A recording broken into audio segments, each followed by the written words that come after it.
حضرت سعد بن ابی وقاص رضی اللہ تعالیٰ عنہ کا نا اپنی ماں سے بڑا پیار تھا اپنی والدہ سے.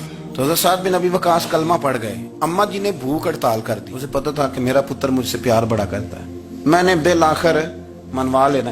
تھوڑی سی آبادی تھی, ایک گھر کے اندر جو مسئلہ چھڑتا تھا نا اس کا سارے شہر کو پتا چل جاتا تھا. اب کونوں میں گلیوں میں اب باتیں بھی ہونے لگی کہ وہ سعد کی ماں ہڑتال پہ بیٹھی ہوئی ہے, بڑا مسئلہ ہے. اب پریشر بڑھنے لگا. حضرت سعد بن ابی وقاص فرماتے ہیں کہ وہ جو میرے قریبی لوگ تھے نا صحابہ, وہ بھی مجھے کہنے لگے یار کوئی رستہ نکال, ہر چوک میں تیری بات ہوتی ہے.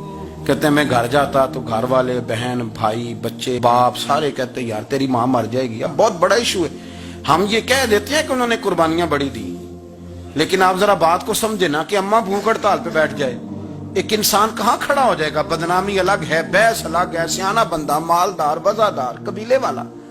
حضرت سعد بن ابی وقاص کی ماں نے 3 دن تک روٹی نہیں کھائی, پانی نہیں پیا, بے ہوش ہو گئی. اب جب بے ہوش ہوئی تو شور پڑا, سارا محلہ جمع ہو گیا. اب سارے لوگ کھڑے اور بچہ وہ ہے جو ماں کی بڑی ماننے والا ہے.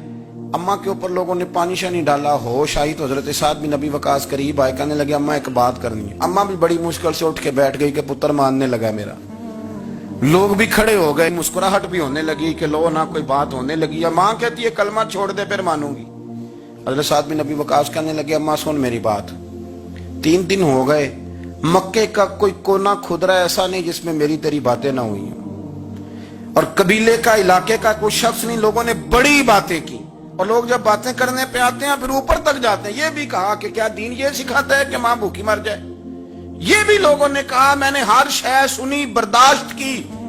اماں اب تو میری بات کان کھول کے سن لے. ماں کہنے لگی وہ کیا؟ تو حضرت سعد کہنے لگے پیدا مجھے تو نے کیا ہے, 9 ماہ تیرے پیٹ میں رہا ہوں, روٹی تیرے ہاتھ سے کھائی ہے, تجھ سے زیادہ بہتر مجھے کوئی نہیں جانتا. ماں سن تیری کتنی جانیں؟ اماں کہنے لگی 1.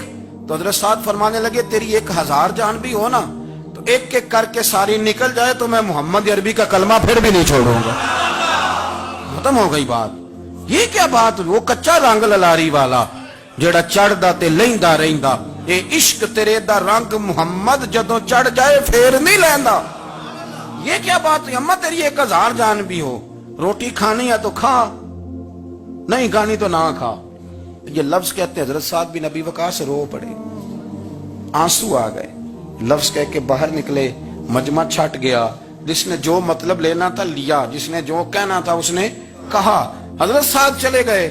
شام کو گھر آئے تو اماں روٹی کھا رہی تھی. تو حضرت سعد فرماتے ہیں کہ محلے کی بیویاں کہنے لگی روٹی کیوں کھا رہی ہو؟ تو ماں رو پڑی, کہنے لگی پتر میرا ہے, میں نے پیدا کیا ہے, میرے پتر نے کبھی ضد نہیں کی, اس کے دل میں کچھ ہے اتر گئی ہے, کوئی ہے, کوئی کچا پکا جذبہ ہوتا تو میں تو 2 آنسو بہاتی تھی تو میرا پتر لوٹ آتا تھا, پر کسی رستے کا مسافر بن گیا ہے, اب کہیں پہنچ گیا ہے اور میں اس کا درد سمجھ گئی ہوں. جہاں گیا ہے اب وہاں سے یہ لوٹ سکتا. آپ سمجھے اتنا تگڑا ایمان جن لوگوں کا, ان کے بارے میں لوگ ڈسکس کریں گے. ان کو نا قرآن پاک نے بطور نمونہ بیان کیا ہے. اللہ فرماتے ہیں ایمان اس طرح کا جس طرح میرے نبی کے صحابہ کا. یہ منافقوں کی بات ہو رہی ہے پہلے سے بارے میں. وَإِذَا قِيلَ لَهُمْ آمِنُوا كَمَا آمَنَ النَّاسُ, جب ان سے کہا جائے کہ ایمان اس طرح لاؤ جس طرح میرے نبی کے صحابہ لائے ہیں. قَالُوا أَنُؤْمِنُ كَمَا آمَنَ السُّفَهَاءُ, تو وہ کہتی ہیں اس طرح ایمان لائیں جیسے بیوقوف لائیں, یہ تو بیوقوف ہے, ہر شے نبی پاک پہ قربان کر رہے ہیں. تو اللہ فرماتے ہیں الا انہم هم السفہاء, خبردار ہو جاؤ میرے نبی پاک کے غلاموں کو بیوقوف کہنے والوں تم بیوقوف ہو.